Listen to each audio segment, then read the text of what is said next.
Hai, perkenalkan nama aku Putri Nabita Lidianti Watomo. Di sini saya akan membahas sebuah jurnal yang cukup menarik dan ini mungkin bisa menjadi tambahan wawasan bagi saya dan juga kamu yang menonton video ini. Tanpa basa-basi lama-lama, langsung aja kita ke video selanjutnya. Jadi pada zaman dulu itu kan udah ada ya kayak sebuah teknologi yang kalau kita tahu teknologi itu pasti nggak jauh dari yang katanya modern. Padahal teknologi sendiri adalah suatu alat benda yang dibutuhkan dan beriringan dengan kehidupan sehari-hari. Jadi kayak semisalkan kita menggunakan lampu, kita menggunakan smartphone, terus kita menggunakan alat benda sekarang itu merupakan teknologi. Tapi kalau zaman dulu kan belum ada hal seperti itu kan, kayak batu atau mungkin perunggu atau mungkin alat yang biasa digunakan. Nah itu teknologi bagi mereka yang pada zaman itu seperti itu. Dan kalian juga harus tahu bahwa si Gutenberg ini menerbitkan dua buah jurnal yang dimana jurnal itu diterbitkan secara berbarengan pada tahun 1665 yang judulnya adalah United Canvas dan kedua adalah Philosophical Transaction of the Royal Society of London. Dua jurnal itu merupakan jurnal pertama atau ya jurnal ilmiah pertama lah waktu itu diterbitkan dan ada sering berkembangnya zaman juga jurnal ilmiah kan udah muncul tuh kan, dan berjalannya zaman juga terkomputerisasi ataupun internet itu baru muncul pada tahun 1600-an. Dalam hal ini, internet dan penerbitan akademis dapat dibandingkan dengan media cetak dan jurnal ilmiah yang saling berkesinambungan. Fungsi penerbitan akademik, yang dimana publikasi hasil penelitian melayani tiga fungsi mendasar bagi komunitas ilmiah, yaitu kontrol kualitas, distribusi, dan pengarsipan. Yang dimana kalau kontrol kualitas itu memasukkan laporan pencarian ulang ke dalam ranah komunikasi formal, biasanya didefinisikan sebagai output ilmiah yang telah menjalani peer review. Jadi kayak orang yang ingin mempublikasikan sebuah jurnal itu akan menjalani sebuah peer review atau kayak bahwa jurnalnya ini layak nggak kalau nantinya bakal dipublikasi gitu. Selanjutnya adalah fungsi distributif, yang dimana penerbitan ilmiah setara dalam bidang komunikasi formal dari tujuan yang dilayani oleh pertukaran informasi yang kurang kaku terstruktur dalam lingkup informal. Fungsi arsip juga mengacu pada keabadian dan aksesibilitas literatur yang diterbitkan. Publikasi formal menganugerahkan pada teks-teks yang muncul dalam bentuk ini tingkat integritas dan aksesibilitas yang dilayani mungkin pembaca untuk berkonsultasi tanpa hambatan dari jenis sosial atau institusional sumber yang bentuknya tetap selama berabad-abad. Publikasi jurnal ini itu kan cenderung lebih ke tradisional ya, kayak lebih kalau misalkan publikasinya tuh masih bentuknya tuh kertas gitu kan, belum seperti sekarang kayak misalkan kita mau drop sebuah blog ataupun sebuah jangankan jurnal berita gitu, bisa kan langsung di web gitu. Kalau dulu waktu masih zaman ini masih menggunakan publikasinya menggunakan kertas gitu. Kayaknya harus ada inovasi baru ataupun teknologi baru deh yang harus dikembangkan agar dalam publikasi jurnal ini lebih memudahkan dan lebih irit lah ya, gampangannya lebih irit gitu. Pada awal tahun 1960-an, praktik mendistribusikan pracetak sudah mapan dalam beberapa disiplin ilmu. Budaya distribusi pracetak sangat berkembang dengan baik dalam fisika energi tinggi di Perpustakaan Organisasi Eropa untuk Penelitian Nuklir atau CERN, Stanford Linear Accelerator Center, dan pusat-pusat utama lainnya. Pracetak dikumpulkan secara sistematis selama tahun 1960-an. Cara-cara yang mungkin dibahas untuk meningkatkan efisiensi dan mengurangi biaya prosedur, kayak udah disebutkan tadi ya, kayak mungkin emang untuk mengurangi biaya prosedur atau irit gitu. Di Stanford, musyawarah ini menghasilkan keputusan tripartit untuk membatasi penyebaran tercetak ke lembaga-lembaga, untuk menerbitkan publikasi internasional mingguan untuk fisikawan energi tinggi, daftar semua manuskrip baru yang diterima oleh perpustakaan, dan untuk mengembangkan paralel database komputerisasi. Filosofi yang memotivasi keputusan ini adalah bahwa daftar tersebut akan memungkinkan pembaca yang tertarik untuk memilih judul yang tersedia di perpustakaan institusi asal mereka atau memintanya langsung dari penulis. Dan kita sendiri cenderung lebih suka search gitu di HP.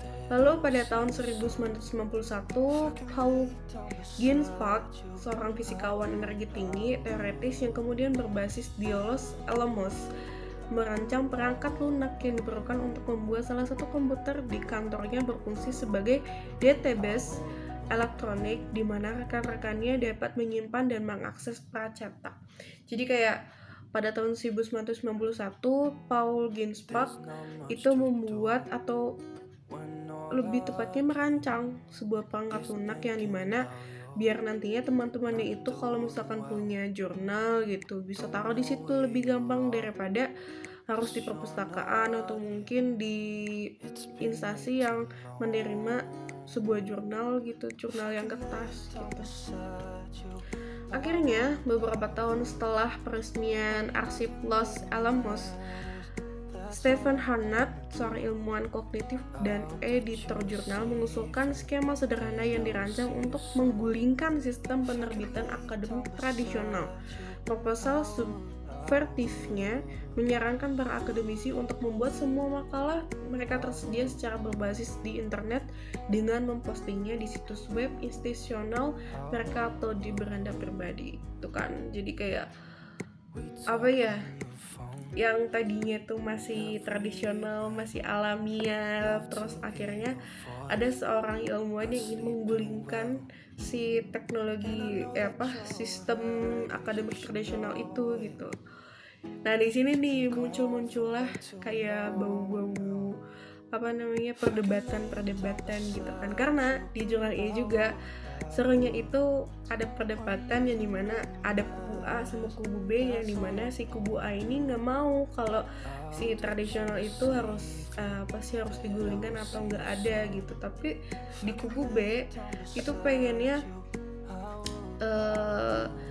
untuk sekarang tuh semua makalah itu harus diposting di situs web institusional atau di beranda pribadi. Intinya kayak di sini pengennya teknologi baru yang berbasis internet. Seperti yang disebutkan sebelumnya, arsip digunakan secara luas oleh fisikawan dan ahli matematika untuk distribusi pracetak. Penulis tidak mengetahui adanya jurnal fisika atau matematika yang menolak untuk mempertimbangkan publikasi naskah yang telah diedarkannya dengan cara ini, tetapi beberapa jurnal sangat menolak menyebarkan pracetak digital. Kayak sekarang aja saya bisa mendapatkan jurnal ini melalui situs web Google Scholar gitu kan mudah gitu, walaupun ada beberapa jurnal yang terkunci karena itu kita harus beli atau berlangganan baru bisa mengakses jurnal tersebut. Ada juga jurnal yang sudah diedarkan yang tadi ya diedarkan dengan jadi dokumen gitu, PDF atau HTML. Menurut McKim dan Kling juga menginstruksikan bahwa tidak menempatkan naskah mereka di internet pada tahap apapun, atau seperti draft yang diserahkan untuk publikasi dalam pers atau diterbitkan. Menurutnya harus kita sadari bahwa mereka beresiko memiliki makalah mereka dicuri atau diubah atau didistribusikan tanpa izin mereka, dan sangat penting Dan yang sangat penting, editor menganggap makalah tersebut sebagai sebelumnya diterbitkan dan tidak memenuhi syarat sebagai pengiriman. Posisi yang diambil oleh sebagian besar editor jurnal APA.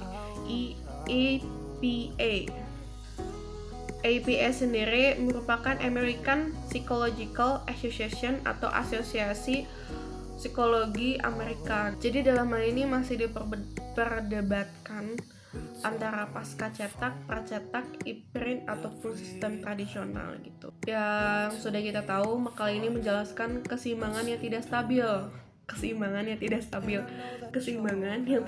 jadi ngejomblang gitu antara sistem komunikasi ilmiah yang bersaing.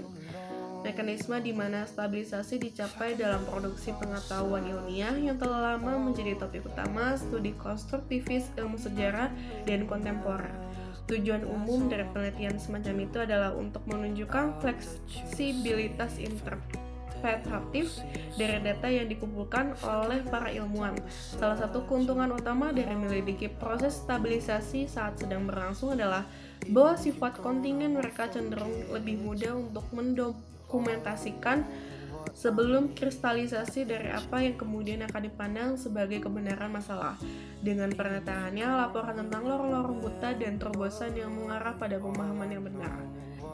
Kita bisa melihat di sini, bisa kita sorot dalam jurnal ini bahwa teknologi sendiri tidak membuat atau membentuk tindakan manusia, melainkan tindakan manusialah yang membentuk teknologi. Jadi karena tindakan manusia itulah yang dimana kebutuhan kita lah yang membentuk adanya teknologi gitu, kayak handphone, ya hal-hal yang mudah lah kita sebut, dan laptop, atau mungkin lampu, atau mungkin senter, atau mungkin botol, kipas angin, dan segala macam itu ada karena kebutuhan kita yang dimana kita butuh sesuatu yang bisa memenuhi kebutuhan sehari-hari gitu kan, kayak botol gitu. Botol ini bisa menampung sebuah air gitu, yang dimana ini bisa dibawa kemanapun kita pergi. Dan senter bisa dipakai saat kita membutuhkan cahaya ataupun penerangan, entah saat kita jalan, entah saat mati lampu, entah penerangan untuk di rumah gitu kan. Dan handphone, laptop itu kan merupakan upgradean dari sebelum-sebelumnya ya kayak komputer gitu kan. Komputer ada karena kebutuhan manusia itu sendiri untuk pengembangan teknologi gitu kan. Kita nggak bisa memungkiri bahwa nantinya teknologi akan terus berkembang gitu. Kita nggak bisa menolak dan nggak bisa bersikeras kalau kita harus menggunakan teknologi yang ada gitu. Kayak mungkin sekarang kita menggunakan teknologi yang sudah terbaru, tapi nggak tahu 5-10 tahun ke depan mungkin teknologi bisa menjadi hal yang sangat-sangat gak kita pikirkan gitu. Ya mungkin kita nggak memikirkan, tapi orang lain mungkin akan memberikan inovasi ataupun ide-ide baru untuk teknologi yang baru juga gitu ya. Terima kasih telah menyaksikan video ini, semoga bermanfaat untuk saya dan untuk kamu menyaksikan. Stay safe and stay healthy. Bye bye.